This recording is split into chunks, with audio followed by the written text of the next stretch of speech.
Hello, and welcome back to Find the Alternative.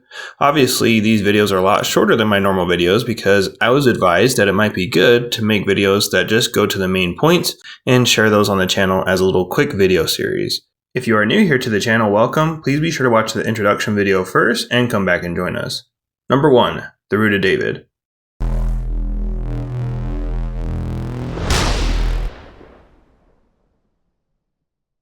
In Revelation 5, the Lamb receives the scroll in the center of the throne of heaven, surrounded by angels, 24 elders, and 4 living creatures. This does not take place on the earth. In fact, the Lamb never moves from the center of the throne in heaven in Revelation chapters 5, 6, and 7. Also, 6 of the 7 seals are already unsealed by the time the angel from the east appears in Revelation chapter 7. Then in Revelation chapter 8, when the 7th seal is unsealed, it is silent. That being said, every time a seal is opened, judgment is poured out on the earth, resulting in destruction and death, not some truth being restored. No indication of the scroll in Revelation 5 says it's the Bible. For instance, in Revelation chapter 10, the angel gives a scroll to John to eat. I seriously doubt John ate the Bible. Many people throughout history have claimed to be the Root of David, and many people claim that they are the only ones who can interpret the Bible. This is nothing new.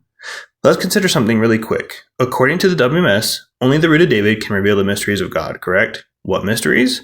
You might be thinking of God comes on a cloud, meaning coming in the flesh in secret. Or the truth was lost but will be restored by the Root of David in the last days. Or God comes from the east, Korea, etc. According to the WMSCOG, Ahnsahnghong is that very Root of David because he revealed these mysteries of the Bible, correct? Meaning no one else could possibly know these prophecies or fulfillment of prophecies, right?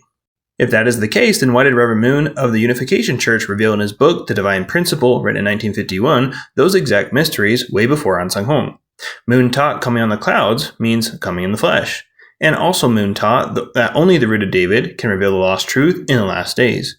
And also Moon taught God comes from the East Korea way before Ahnsahnghong ever did. Then how is this possible? Now you might say, well, Reverend Moon is a false Christ and Ahnsahnghong is the true one. Or just because there are false Christ doesn't mean there is a true one, right?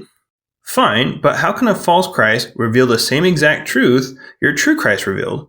Only the false Christ revealed it decades before. Also, if Ahnsahnghong is indeed the Root of David, then why are 3 chapters removed from the green book that you hold? Lastly, I find an interesting principle at work here in these sorts of teachings. Also, unless you know this principle, it makes it very frustrating to talk to the members. It is called circular reasoning, and the Root of David is a great example of this. For instance, they will say, Ahnsahnghong is the Root of David. And you say, okay, how do we know? They reply, well, the Bible testifies about Ahnsahnghong. Okay, you say, who said the Bible testifies about Ahnsahnghong? They reply again, Ahnsahnghong did. You might ask then, so Ahnsahnghong fulfilled the prophecies then? Yes, they'll say. And you might inquire, who interpreted the fulfillment of the prophecies that Ahnsahnghong allegedly fulfilled? They will emphatically reply, Ahnsahnghong did. Now, let's think about this. So, Ahnsahnghong is the Root of David because Ahnsahnghong said he was the fulfillment of the prophecies that he himself taught and said were prophecies. Now replace Ahnsahnghong with literally any other name like Reverend Moon, Lee Man-hee, Armstrong, etc. Do you see how easily these groups can get formed?